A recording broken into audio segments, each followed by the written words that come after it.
켜졌는데 이제 그런 상황에서 우리가 이제 오늘 말씀을 이제 드리려고 합니다. 오늘 말씀의 제목은 이제 포로기를 가장 창조적 시기로 전환시킨 포로기의 신앙에 관한 얘기입니다. 포로기의 신앙. 지금까지 우리가 대림절 사주는 늘 구약을 전체적으로 훑잖아요. 그거를 잠깐 훑으면서 이 포로기라고 하는 것이 이스라엘 신앙에 있어서 제일 중요한 겁니다. 구약에서 사실은. 그래서 오늘 그 전체를 한번 이제 우리가 지금 파워포인트로 설교를 하기 때문에 이 모든 그 영상적인 자료 이런 것들을 지금 마음껏 사용할 수가 있어서 하여튼 교우 여러분들이 이 포로기라고 하는 것이 무엇인가 하는 것을 통해서 이 포로기아 신앙을 통해서 어떻게 예수 그리스도라는 메시아가 왔는가 하는 그 흐름을 우리가 이제 다음 주면 이제 메시아가 아기 예수로 오시는 날 성탄 기간이기 때문에 그 이야기를 우리가 나누도록 하겠습니다. 자, 지금 우리가 대림절 요번에 들어가서 첫 번째 설교가 뭐냐면 아담아 어디 있느냐라는 거예요. 아담이 낙원에서 추방되고 헤맬 때 어디 있느냐고 그럴 때 아담이 하나님으로부터 이제 도피를 해가지고 도망을 쳐가지고 낙원에서 추방된 아담이 세운 것이 이 바벨과 같은 도시잖아요. 에녹성을 성을 쌓고 거기서 바벨과 같이 하나님이 없는 자기만의 도성을 이제 쌓는 건데 그 도성을 하나님은 그 심판으로 심판을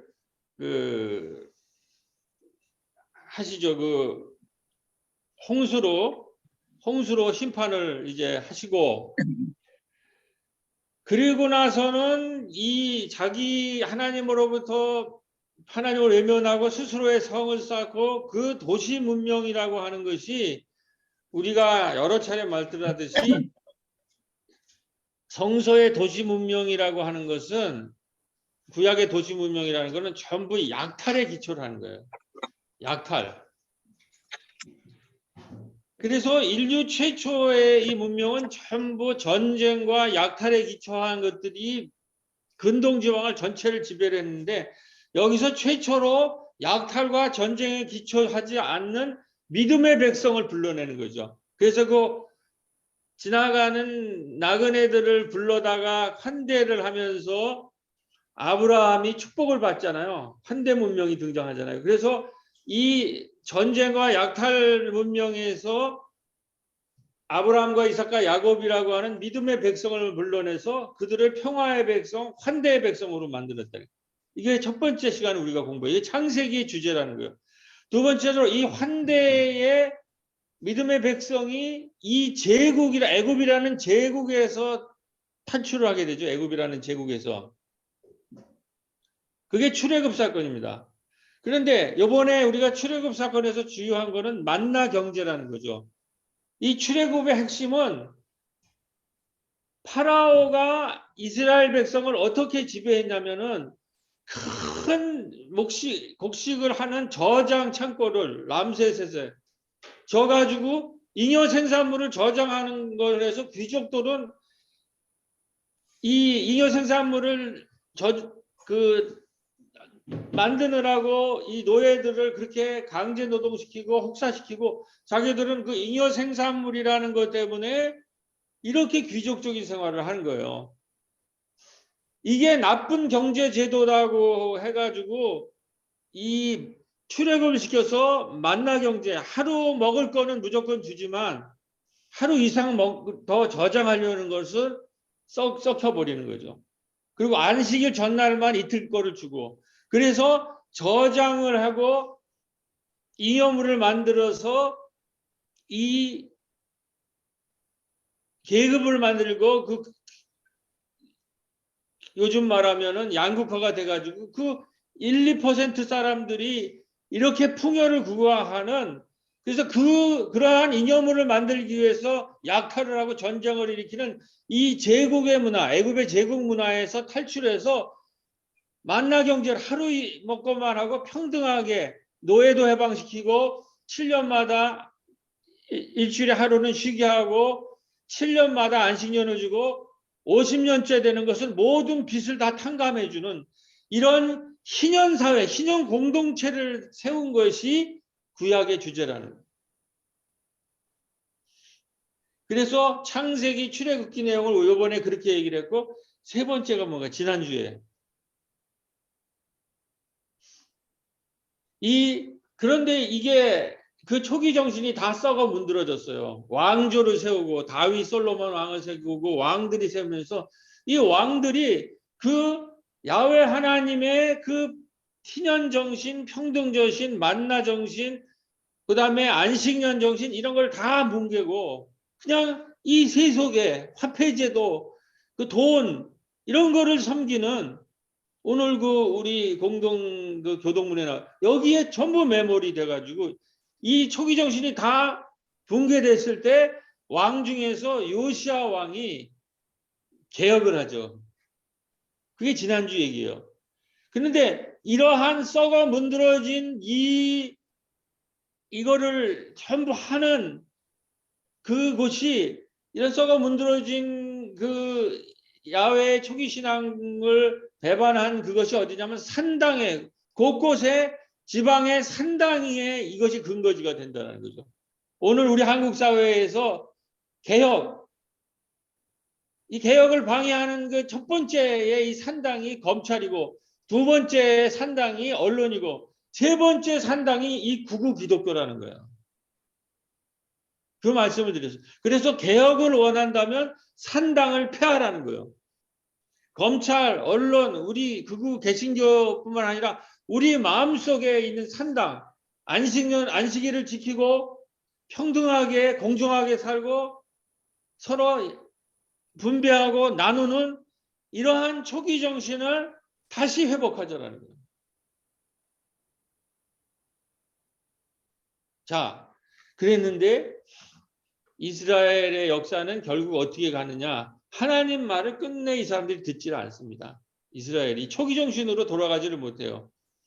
그래서 하나님이 예언자들을 보내서 아무리 외쳐도 안 들어서 첫 번째는 북왕조를 무너뜨리시고 두 번째는 남왕조를 무너뜨리고 세 번째 그래서 바빌론 포로기로 가는 포로로 만들어서 아수르로 보내고 이 지도자들을 한 사람들은 바벨론이라고 하는 이 제국의 포로로 이들을 데리고 가십니다. 자, 그러면 이게 어떻게 되냐면은 이 사람들이 졸지에 나라를 잃고 포로로 잡혀간 유대인들은 심각한 정체성, 신앙적인 위기에 처하게 됩니다. 국가와 제2의 토대가 되었던 야훼 하나님의 약속, 너로 하여금 큰 민족을 세우겠다고 하는 것이 야훼 하나님만 믿으면 그렇게 될 줄 알았는데 그게 무너져 버리는 거예요. 그리고 다윗에는 종말이 없는 영원한 왕조를 주게 했다는 하나님의 약속을 믿을 수 없게 되는 거죠. 그다음에 야훼만이 전능하신 유일신이고 이방신들은 다 헛개비에 불과하다는 그런 민족 신학도 바빌론 제국의 침략으로 붕괴되었습니다. 그래서 조상 대대로 이어져 온 이 신앙을 버리는 사람들이 생겼어요. 이거 우리 하나님이 야훼 하나님은 이거 보면 존재하지 않고 야훼는 우리를 지금 돌보지도 않고 야훼는 바빌론의 신 마르둑에게 결정적으로 폐괴당했다. 이런 그 회의론자들이 막 들고 일어나고 신앙을 버리는 사람이 일어나고 또 경건하다고 하는 사람들은 이런 재난을 하나님이 주신 거는 하나님이 우리에게 내리신 징벌이라고 하면서 울부짖으면서 하나님의 공의의 의문을 제기합니다. 하나님이 정말 어려운 사람이냐 이런 신학적 토론이 이 포로기에 어마어마하게 일어나는 거예요. 경건한 사람들은 자기 민족이 죽을 죄를 저질렀고 따라서 하나님 자신이 진노로 이스라엘을 끊어버린 것이 아닌가 하는 두려움과 절망에 빠졌습니다. 이러한 재난이 오니까는 그동안에 있었던 모순들이 그냥 폭발하면서 어마어마한 토론이 벌어지고 혼란이 이루어지고 그다음에 그냥 거기에서 큰 예를 들면 이제 논쟁들이 막 일어나는 거예요. 그런데 지금 구약 신학자들이 모든 것들이 이제 다 거치고 지금 2000년이 지난 다음에 구약 신학자들 우리 최근에 이 모든 이 포로기의 신앙을 이제 연구한 사람들의 최종적인 결론은 이스라엘의 이 포로기가 이스라엘 역사상 가장 큰 재난의 기기였는데 포로로 우리나라 하면 일제 식민지 같은 건데 그런데 이 시기가 이스라엘 역사상 가장 창조적인 시기였다는 거죠. 이 시기에 성서가 편찬되고 성서가 만들어진 거예요. 그렇기 때문에 우리는 이 코로나는 지금 우리는 혼란스럽고 여러 가지 고통이 있고 고난이 있고 십자가가 있고 재난이 있어서 어렵지만은 이것이 새 창조의 기회로 이것을 삼아야 되고 삼을 수가 있다는 것이 바로 포로기의 신앙인 줄로 믿습니다. 자, 그러면 여기에서 이 재난을 이스라엘이 이 유대인들이 어떻게 창조적으로 만들었는가 이 이야기를 우리가 한번 살펴보도록 하겠습니다. 바벨론 포로로 끌려갔다라고 하는 것은 예루살렘 성전이 붕괴가 돼서 거기에 있는 지도자들이 특히 지도자들이 이 제국으로 전부 끌려가요. 그러니까 성전이 붕괴됐다는 것은 그들이 모일 수 있는 공간이 붕괴됐다는 거예요. 오늘 우리 교회가 지금 당하는 현실이랑 똑같아요. 우리가 지금 온라인이라는 게 있기 때문에 이걸 지금 막아내지 그렇지 않았으면 우리는 모일 수가 없잖아요. 그런데 이 지금 바벨론에 의해서 예루살렘 성전이 무너지니까는 모일 수가 없을 때 성전에 모일 수가 없을 때 이들은 어떠하게 이 문제를 극복했는가? 어떻게 이거를 창조적으로 극복했는가? 모일 수가 없자 그들은 우리에게 이러한 포로가 일어난 일이 왜 일어났는가를 알기 위해서 하나님의 말씀을 모으기 시작합니다. 그리고 말씀을 모으고 그거를 책으로 만들어내고 그 책을 읽기 시작하는 거예요. 이게 어떠한 다른 종교보다도 이 기독교를 유대교를 뛰어난 종교로 만든 그 원인이 되는 거예요. 지난주 시편에서 말씀드린 것처럼 이들은 고난 가운데서도 고난이 이들자 자기 민족의 그 기억력이 중요했다고 그래요. 탄식하면서 우리에게 왜 이런 일이 일어났냐. 그래서 왜 성전이 파괴되었는가라는 것을 탄식하면서 하나님에 대한 기억, 공동체에 대한 기억을 다시 되살릴 뿐만 아니라 그걸 기록으로 남기고 하나님은 지금 무엇을 하고 있느냐 어디에 계시느냐라는 것을 찾기 위해서 자기들의 역사를 기록을 모으고 그거를 편집하고 책으로 만들어서 그 책을 그 성서를 그게 구약이에요. 읽기 시작했다는 거예요. 그래서 지금 우리가 읽는 성서의 절반은 이 포로기에 편집된 거예요. 창세기 그때에 기록된 게 아니라 포로기에 여러 가지 흩어져 있는 문서를 모세 오경을 특히 이 포로기에 이 수집을 해서 우리가 읽는 성서가 완성이 됐다는 거예요. 모세 오경뿐만 아니라 성서의 절반이 이 시기에 기본적인 꼴을 갖추게 됐던 거예요.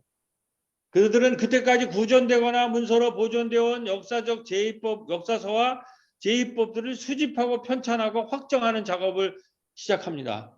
이 서기관들이. 그렇게 되면서 결론이 뭐냐. 그동안에는 이 회당에서 여기 지금 바빌론에 의해서 포로가 돼서 아수르 바빌론으로 끌려갔잖아요. 그런데 그동안에는 이 시기에 회당에서 아니 성전에서 모여서 예배 드리는 것, 제사 드리는 것으로 자기 신앙을 유지했는데 이걸 할 수가 없으니까 유대인들은 제2 공동체에서 이 제사 공동체에서 소위 말해서 체계 공동체, 성서를 함께 소그룹으로 읽는 인류 최초의 제2 공동체에서 체계 백성이 된 거예요. 그래서 이 성서라는 게 그렇게 중요한 거예요. 그렇기 때문에 우리의 기독교인들에게는 성당이 없어도 건물이 없어도 기독교가 유지가 돼요. 다른 데는 제사 드릴 곳이 없으면 그 종교가 무너집니다. 그래서 유대교에서 회당이라는 게 나오는 거예요. 예루살렘에 가서 예배드리지 않아도 남자 10명만 있으면 모여서 성서를 읽으면 그게 그들의 신앙의 본거지가 되는 거예요. 그래서 이 바벨론 포로기라는 것이 제사 종교에서 체계 종교로 바뀌고 회당이라는 정말 신앙 공동체이면서 교육 공동체가 생긴 거예요. 유대인들이 이 세계를 지금 움직일 수 있는 게 이 회당에서 성서를 읽는 것 때문에 되는 거 아니에요. 그게 이때 이 포로기에 그들은 비록 포로가 돼서 끌려갔지만 그것이 그들을 이렇게 창조적인 그 고통을 해석하기 위해서 왜 하나님이 이런 일을 지금 하고 계신가를 해석하기 위해서 자기의 역사를 모으고 그걸 책으로 만들고 그걸 책으로 읽으면서 오늘의 유다이즘, 유대교라는 걸 만들어냈다라는 거예요. 기독교는 거기에서 한 걸음 더 나가죠. 그건 이제 신약 때 얘기할 것이고. 그런데 또 여러분들에게 이 시기에 가장 창조적인 작업 중에 하나인 창세기라는 작품이 어떻게 형성됐는가를 한번 소개해드리고 싶습니다. 제가 꼭 이러한 신앙을 가져야, 이런 창세기에 대해 이런 이해를 가져야 우리가 지금 얘기하는 그 근본주의 신학, 지금 창조학회라고 하는 이상한 그 단체들이 이런 신앙을 우리가 넘어설 수 있어요. 이런 근본주의 신학을, 문자주의 신학을. 바빌론 포로기에 이스라엘은 자기들이 왜 멸망했으며 어떻게 해야 벗어날 수 있는지 거듭 고민합니다. 포로기에 그들의 질문은 오늘 우리 믿는 사람의 질문과 같습니다. 하나님이 어디에 있는가? 바빌론과 이집트의 포로가 잡혀간 우리에게는 어떤 소망이 있는가? 그들이 다 지식인이고 유대인으로서는 귀족들이고 지도자들이었는데 포로 생활에 대해 있어요. 일정 정도 지식이 있고 실력이 있는 사람들이죠. 문자도 잘 독해할 수 있고. 근데 이 사람들이 포로로 가니까 바빌론에 가서 도랑을 파고 밭을 갈고 포도나무를 정리하고 해럴 수 없는 많은 벽돌을 구우고 매일 바빌론 신전 단지와 7층짜리 거대한 지구라트, 즉 바벨론의 하늘과 땅의 기초 신전을 쳐다보게 됐습니다. 유프라테스 강변의 문화적으로 다양하고 북적거리는 도시는 부유하고 세련되었으며 또 아름다웠습니다. 그러니까 지금 바벨론 문명의 수준이 어떤 거냐면 여기 지금 제가 그거를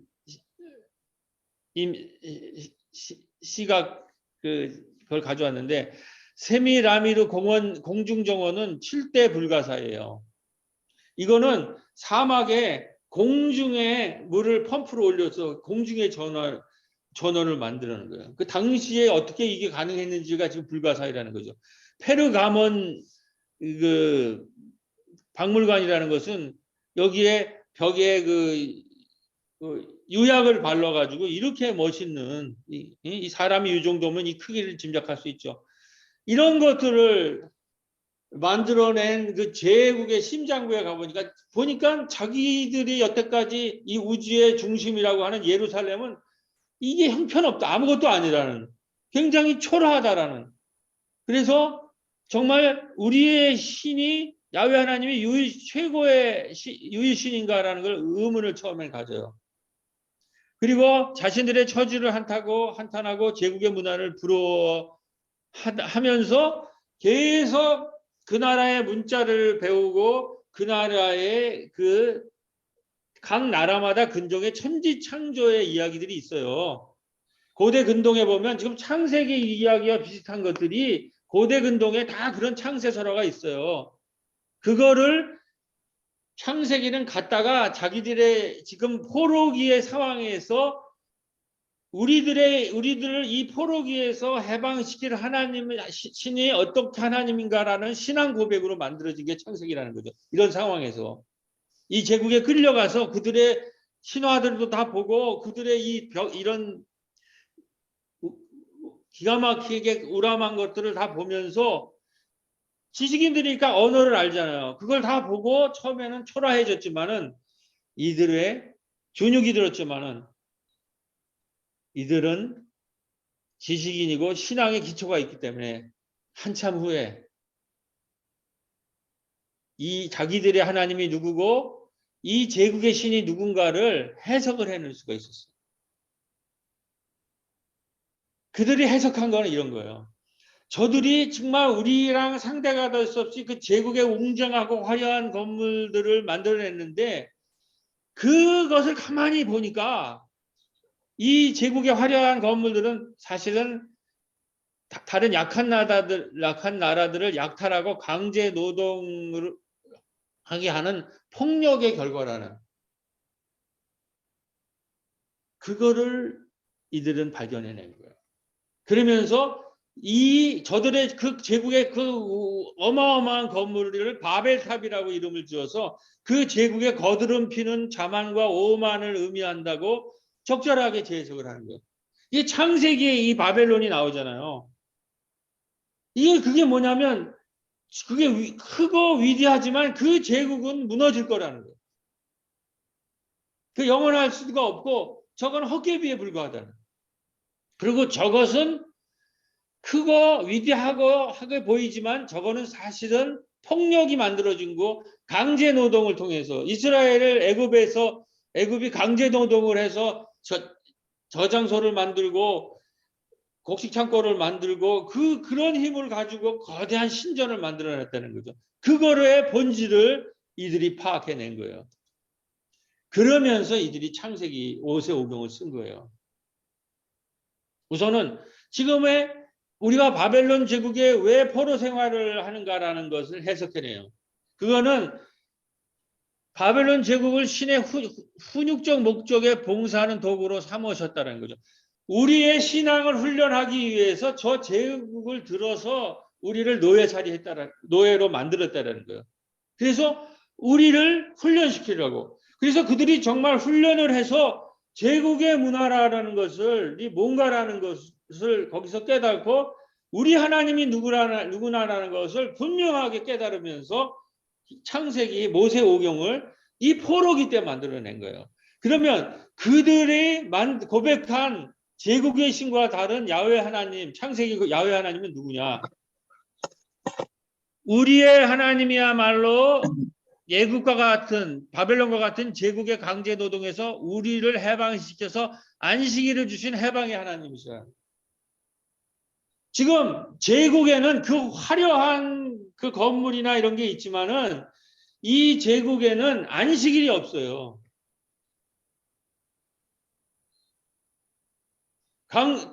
안식일이 없다라는 거예요. 근데 우리 하나님에게는 안식일이 있다라는 거죠.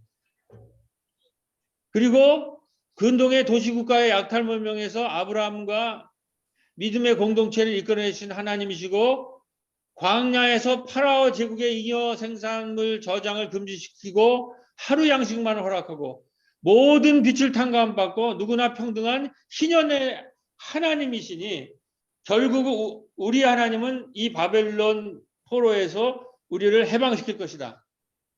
그럼 소용없어요. 지금 이게 한계가 있는 것 같아요. 자, 지금 화면이 좀 불안한데 그냥 들으실 분이 없습니다. 이게 가끔 중간에 이래요. 이게 뭔가가 좀 또 이 기술적인 처방을 해야 되는데 하여튼 그렇게 보시기 바랍니다. 자, 그러니까 이 포로기를 통해서 이들은 이러한 하나님을 발견하고 이런 하나님을 고백하게 됐다는 거죠. 그리고 이 고백이 인류에게 어마어마한 성서라는 바이블이라는 것이 어마어마한 영향력을 끼쳤어요. 인권, 출애굽, 그 다음에 평등. 이게 다 여기서 나온 거 아니냐는 거예요. 인류 역사상에서. 이들이 지금 포로기를 경험하면서 제국을 경험하면서 자기의 하나님을 고백한 거라는 거죠. 이처럼 유대인들의 70년 바벨론 포로기는 이스라엘 역사의 결정적인 전환기였습니다. 전환은 먼저 이스라엘의 신앙에서 일어납니다. 70년의 바벨론 포로 생활 동안 그리고 포로 생활을 마치고 돌아온 뒤 뛰어난 방식으로 엮이게 된 히브리 성서는 야훼는 더 이상 지역신이 아니었습니다. 창세기의 작가는 야훼가 전능하신 우주의 창조라고 선포한 것입니다. 야훼는 창조주일 뿐만 아니라 역사의 주님이라고 고백하기 시작을 합니다. 그러니까 이들이 야훼 하나님이 못나서 우리가 여기서 포로 생활이라고 왔다고 실망하고 절망했는데 거기 와서 포로 생활을 하다가 제국의 신과 야훼의 신을 비교해 보니까 우리 신이야말로 한 부족의 신이 아니라 애국과 바벨론의 강제 노동에서 백성을 출애굽시키고 빚을 탕감해 주시는 진정 세계사의 주재자이자 우주의 창조주로 고백을 하기 시작한 거예요. 그리고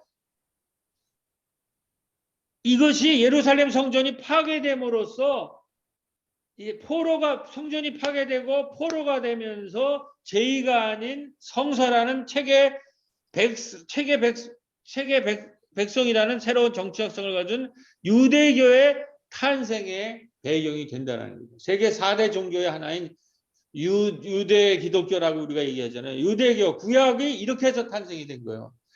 우리 기독교는 신약이 이걸 한 번 더 발전시킨 것인데 이렇게 해서 성서가 탄생이 되는 겁니다. 그러니까 지금 이 위대한 바이블이라고 하는 것이 이 포로기에 이 고난 상황에서 이 성서가 발견되고 이 제국의 신을 넘어서는 정말 안식을 주시고 우리에게 인권을 주시고 빚을 탕감시키고 누구나 평등한 신형 공동체를 누릴 수 있는 이러한 해방 공동체를 세우는 하나님을 이들은 포로기에 만날 수 있었다는 거죠. 그러니까 오늘 우리가 이 코로나 이 재난기에 바로 이 하나님을 만나야 될 줄로 믿습니다. 이제 오늘 공동회의인데 이제 교회 조직표를 짜면서 제가 생각을 해보니까는 이 코로나 환란기에 이 마을 학당이라는 게 생겼어요. 제가 요즘 어디 강의 요청이 좀 많아졌어요. 우리가 요번에 아까 김현자 권사님 기도에도 나왔듯이 이 마을에 이것을 지역에 내놓았다라고 하는 거. 그리고 거기에서 건강 리더 교육, 생태 리더 교육이 이제 출발이 됐다라는 것들에 대해서 듣고 싶어서 많은 곳에 가서 말씀을 전하게 되는데 가서 그때 이거 얘기를 해요. 우리가 코로나 환란기에 이 마을 학당이 생겼다는 게 성서 학당이 생기고 오늘 이따가 이 조직을 이제 보고를 할 텐데요. 신중년 학당이 생겨서 여기서 건강 리더 교육을 했고 문예 학당이 생겨서 이제 1월부터 이 문예 공부를 이제 하게 됐다는 거죠. 그러니까 이 환란기가 우리 교회와 약대동에 마을 학당을 탄생하는 계기가 됐다는 거죠. 그러니까 포로기가 이스라엘에서는 성서를 탄생시켰잖아요. 우리에게도 말씀을 공부하고 책을 공부하게 되어 있잖아요. 우리도 환란을 당하니까 마을에서 도시기 농부가들이 탄생하고 문화를 공부하는 그리고 성서를 공부하는 이런 학당들이 생겼다는 거예요. 마을 학당들이. 그리고 그 시기에 우리가 모일 수 없으니까는 파워포인트로 이렇게 동영상으로 하는 지금 이러한 비대면 이 예배가 이제 활성화되면서 지금은 많이 이 비대면 예배와 이 공부가 익숙해졌어요. 그래가지고 지금 목사님 몇 분이 모여서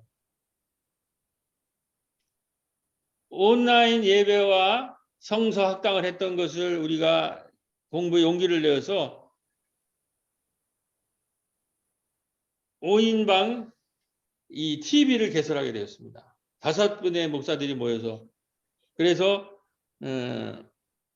코로나 재난기에 교회만 갇혀 있을 것이 아니라 우리도 마을과 지역사회로 나가고 또 온라인 마당으로 나가자 해서 5명의 농촌 목회, 마을 목회, 에큐메니칼 목회, 십자가 공방 목회를 하고 있는 목사들이 모여서 사랑 ING라고 하는 전문가의 이분도 목사의 도움을 받아서 5인방 수다 TV를 개설하고 첫 방송을 시작했습니다. 그러니까 코로나 환란기가 우리에게 절망만을 주는 것이 아니라 이러한 새로운 포로기가 소위 말해서 지금 우리가 읽는 바이블 성서를 만들어낸 거예요. 이 포로기가 우리 교회로는 마을 학당을 만들어내고 지금 이 건물의 전체를 약된 말 돌봄문화센터를 만들어냈다라는 거죠. 자, 이제 우리가 이제 결론으로 들어가도록 하겠습니다. 우선 에레미야서 29장 5절로 7절 말씀을 같이 읽겠습니다. 제가 한번 읽어보겠습니다. 너희는 집을 짓고 거기에 살며 텃밭을 만들고 그 열매를 먹으라. 아내를 맞이하여 자녀를 낳으며 너희 아이들 아내를 맞이하며 너희 딸들이 남편을 맞아 그들로 자녀를 낳게 하며 너희가 거기에서 번성하고 줄어들지 아니하게 하라. 너희는 내가 사로잡혀 가게 한 그 성읍의 평안을 구하고 그들을 위하여 여호와께 기도하라. 이는 그 성읍이 평안함으로 너희도 평안함이니라. 에레미야서에 있는 에레미야서의 이야기입니다. 이때 이 포로기에 큰 논쟁이 붙었어요. 하나냐라고 하는 거짓 예언자와 에레미야의 사이에 큰 논쟁이 붙었는데 하나냐라고 하는 거짓 예언자는 이 포로기가 1년에 끝나고 다시 성전 예배로 성전에서 예배드릴 수 있을 것이다 라고 예언을 합니다. 그런데 에레미야는 70년 동안 긴 포로 생활을 할 거라고 얘기를 해요.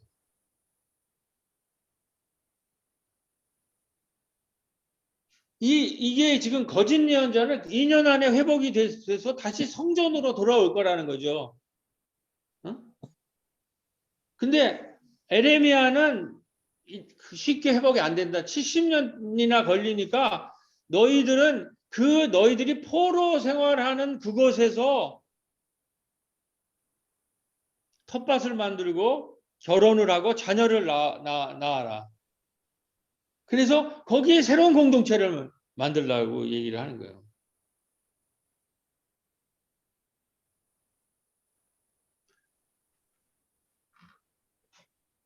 이것이 오늘 우리에게 어떤 의미가 있는가?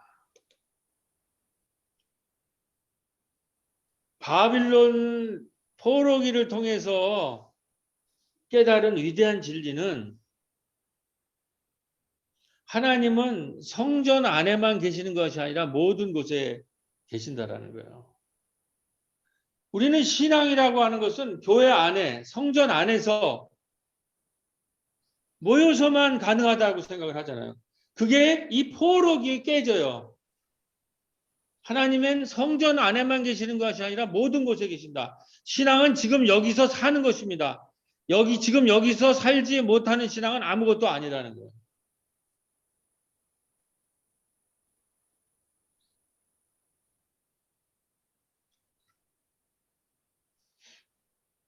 그래서 이제 너희 신앙은 너의 삶의 일상과 마음 속에서 그리고 마을 속에서 하나님을 찾아 나서라. 그동안 이스라엘은 하나님을 성전에 가둬놓고 자신들의 일상에서는 하나님 없는 듯이 살았습니다. 그런데 바벨론을 통해서 예루살렘 성전을 무너뜨리셨습니다. 이제 바벨론 땅에서 나라를 뺏긴 백성으로 이스라엘 백성은 살아가야 했습니다. 맨 처음 이들은 큰 혼란에 빠졌습니다.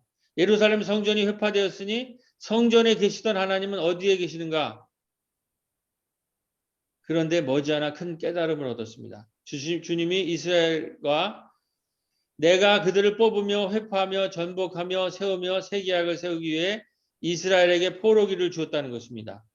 이 계약의 핵심 내용은 두 가지입니다.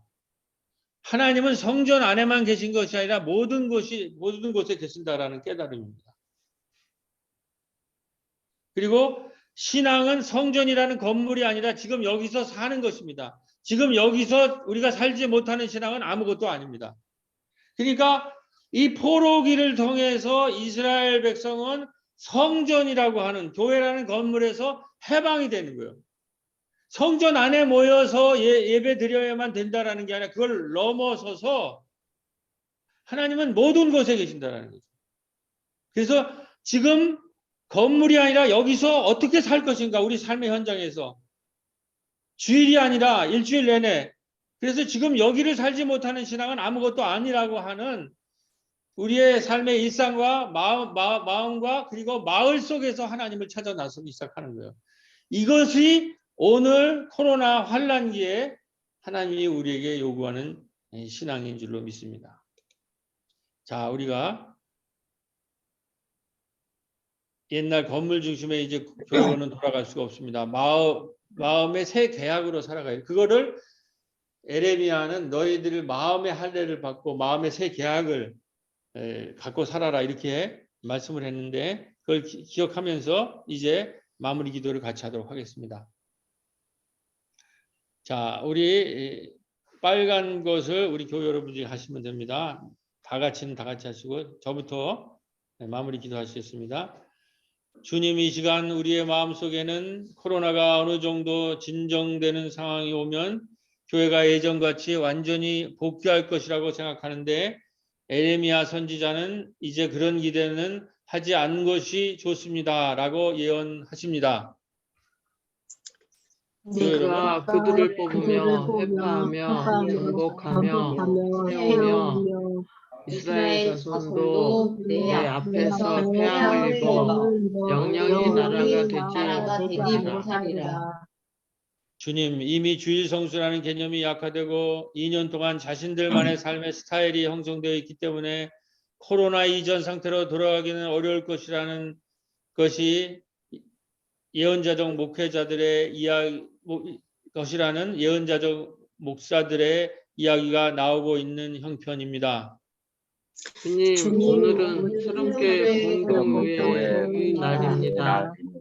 이제 우리 교회는 코로나 이후에 새로운 교회를 하나님과 같은 거짓 신앙으로 세워 나가는 것이 아니라 에레미야 같은 새로운 하나님과 계약으로 세워나가기를 원합니다. 이제 알곡과 가라지가 갈라지듯이 낡은 포피 신앙들을 뽑아내시고 새 계약의 알곡 신앙인들이 되도록 우리를 축복하여 주시옵소서. 주님, 우리 새로운 공동체는 코로나 지난 기간 동안 우리 가운데 약대한 세대 공감을 허락하시고 지금 그곳이 돌봄문화 공간이 되어 건강미덕 교육과 생태 환경 교육을 공간이라는 아주 창조적 공간으로 되는 일을 통해 주님의 새 계약의 내용을 깨닫고 있습니다. 다 같이 그것은 하나님은 성전과 우리 신앙인들에게만 계신 것이 아니라 모든 곳에 계시다는 것입니다. 신앙은 성전이라는 건물이 아니라 지금 여기서 우리의 삶을 사는 것이라는 이름으로 이제 우리는 삶의 일상과 마음속에서 그리고 마음속에서 하나님을 찾기를 원하오니 우리와 함께 하옵소서. 예수님의 이름으로 기도드립니다. 아멘. 아멘.